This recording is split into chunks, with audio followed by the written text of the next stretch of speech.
The rain stung my face like 1,000 tiny needles. But I couldn't stop running. Behind me, the city's neon veins pulsed. A labyrinth of light and shadow that felt alive. Mocking me. I wasn't supposed to be here, not in this body. Not in this world. Not chasing a destiny I didn't choose. My name is Eli Carter. Or at least it was until the system yanked me from my couch in Seattle and dropped me into this cursed narrative. 1 minute. I'm scrolling through my phone. Half asleep. The next. A cold, mechanical voice in my head declares me a player in some twisted BL fantasy script. My role. The tragic sidekick to Cale Draven. The story's psychotic male lead character so unhinged he's meant to destroy everything, including me, in his quest for love. The system's rules were clear: follow the script. Play my part. And maybe I'd get out alive. But Cale, he's not following the script. And neither am I. I skidded around a corner, my sneakers slipping on the wet pavement. The city was a futuristic sprawl, a warped version of New York. All sleek skyscrapers and holographic ads that flickered in the storm. My chest burned, but I couldn't stop, not with Cale's voice echoing in my mind. Low and dangerous, you can't leave me. Eli, you're mine. The system had warned me about him. Cale was coded to be obsessive. A beautiful monster who'd burn the world to keep his love. But something was wrong. The script said he'd fall for someone else, a perfect, unattainable hero. Not me. Never me.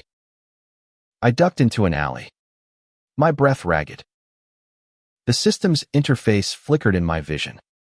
A translucent panel only I could see. Objective: survive Cale's pursuit. Reward: freedom. Freedom. The word tasted like a lie. I'd been running for days, dodging Cale's relentless hunt through this cursed city.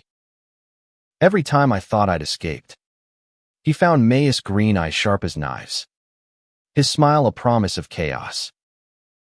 The system kept glitching, throwing errors like deviation detected or script integrity compromised. I didn't care. I just wanted out. A shadow moved at the alley's end, and my heart stopped.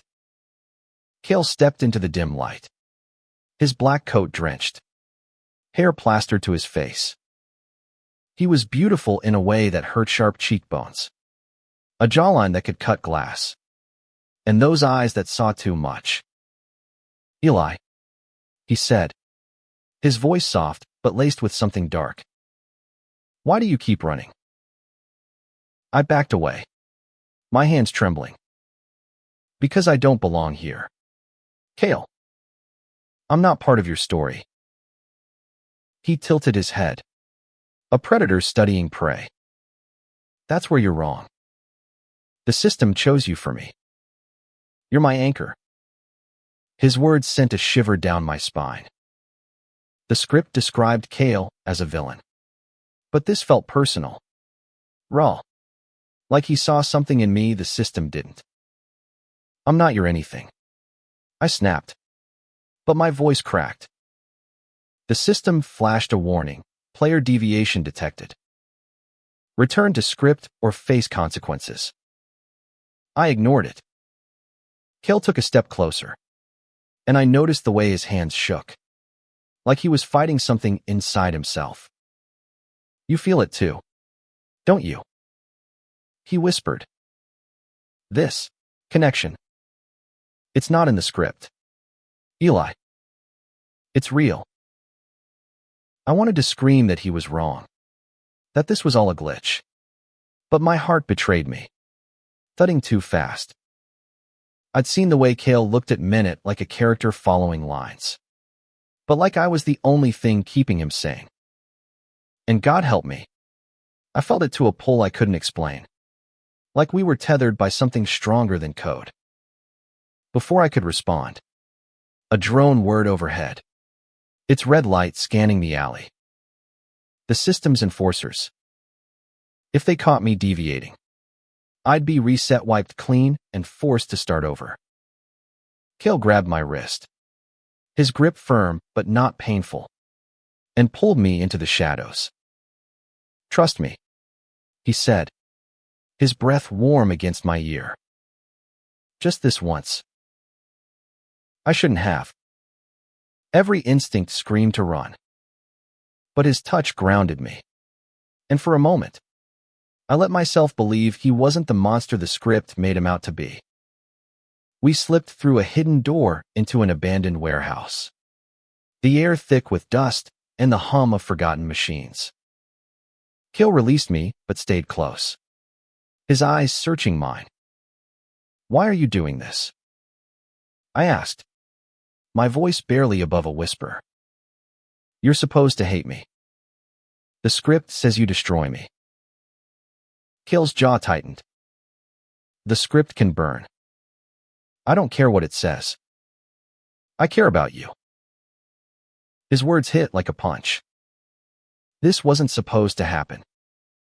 The system had assigned me to die, a sacrificial pawn in Kale's tragic arc. But the way he looked at me, the way his voice broke, it felt real. Too real. The warehouse creaked, and footsteps echoed outside. The enforcers were close.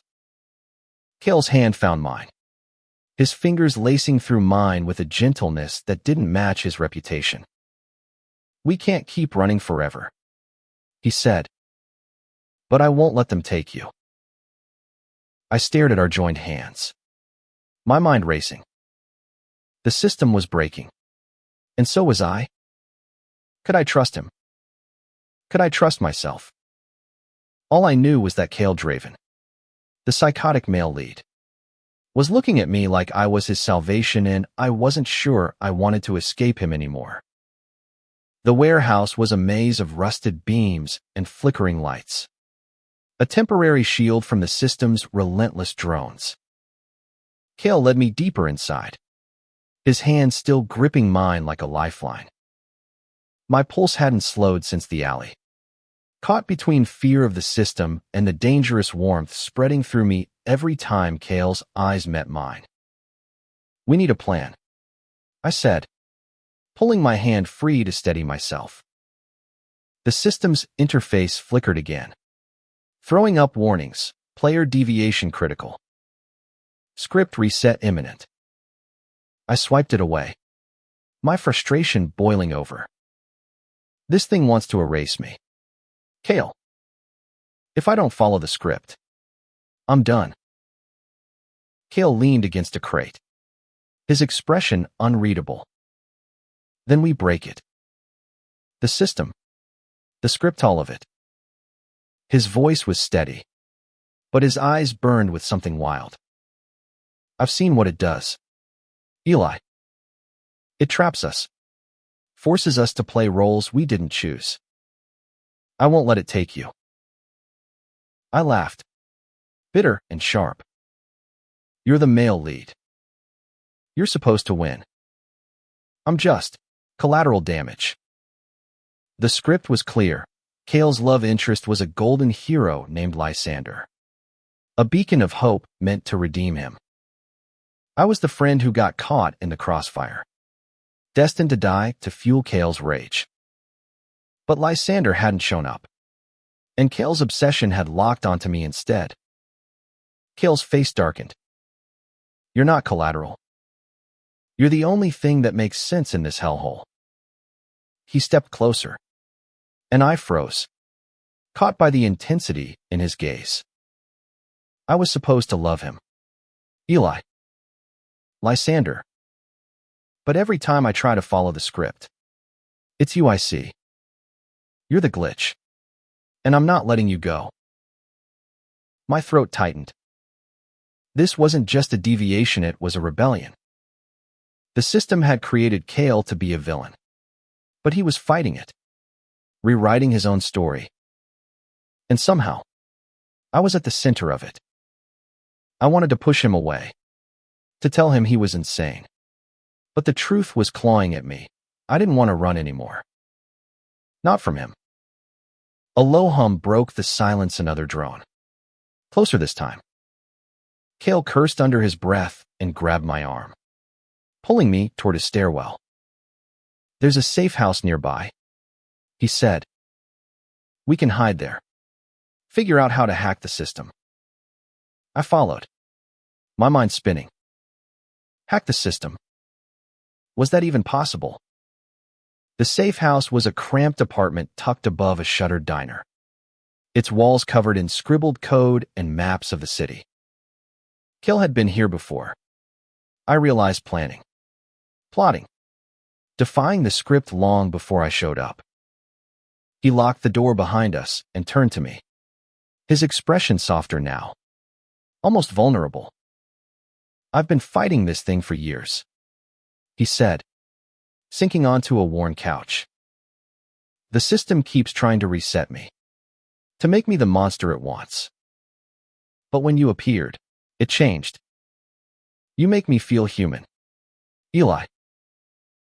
I sat beside him, my heart pounding. I'm not supposed to be here, Cale. I'm just a guy from Seattle who got sucked into this nightmare. I don't know how to fight a system that controls everything.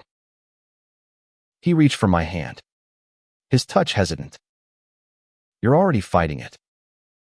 Every time you run, every time you choose me over the script, you're breaking it. His voice dropped, raw and earnest. I know I scare you. I scare myself sometimes. But I'd rather burn this world down than lose you. The air between us felt electric, heavy with words we weren't ready to say. I looked at him, really looked, and saw the cracks in his facade. The boy beneath the villain the system had crafted. He was dangerous. Yes. But he was also desperate, clinging to me like I was his last hope. And maybe, just maybe, he was mine. Before I could speak, the system's voice blared in my head. Colder than ever, final warning, return to script or face termination. My vision blurred, and pain shot through my skull.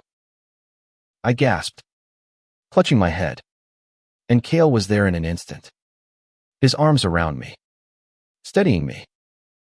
Fight it, Eli, he whispered, his voice fierce. You're stronger than it. His hands cupped my face, his touch grounding me against the system's assault. I focused on his eyes, on the warmth of his skin, and the pain began to fade. For the first time, I felt like I could fight back, not just for me, but for him. The safe house trembled, the walls rattling as the system's enforcers closed in. Cale pulled me to my feet, his expression grim. We're out of time, he said. There's a way to shut it down, but it's dangerous. Are you with me? I nodded, my fear drowned out by something stronger, trust. Maybe. Or something deeper. I'm with you, I said, and the words felt like a vow. The city was a war zone of light and sound as we sprinted toward the system's Korea, towering server hub hidden beneath the city's heart. Cale's plan was insane: infiltrate the core, upload a virus he'd spent years coding, and crash the system for good. If it worked, we'd be free. If it failed, we'd be erased. The streets were alive with drones, their red beams slicing through the rain. Cale moved like a shadow, pulling me through alleys and abandoned tunnels, his hand never leaving mine. Every touch sent a jolt through me, a reminder of what we were fighting for, not just survival, but each other. The system's warnings screamed in my head, but I pushed them down, focusing on Cale's steady presence. We reached the core's entrance, a massive steel door guarded by automated turrets. Cale hacked the system with a device he'd cobbled together, his fingers flying over the controls. Almost there, he muttered, but his voice was tight with fear. I realized then how much he was risking, not just his life, but his entire existence. If the system reset him, he'd lose everything, including the parts of himself that had started to feel real. The door hissed open, revealing a cavernous chamber pulsing with blue light. The core was a monolith of circuits and code, the heart of the script that trapped us. Cale plugged his device into a terminal, his face lit by the glow of the screen. "This is it," he said. "Once I start the upload, there's no going back." I grabbed his arm, my heart racing. "Cale, if this doesn't work, it will," he said, his voice fierce. "It has to."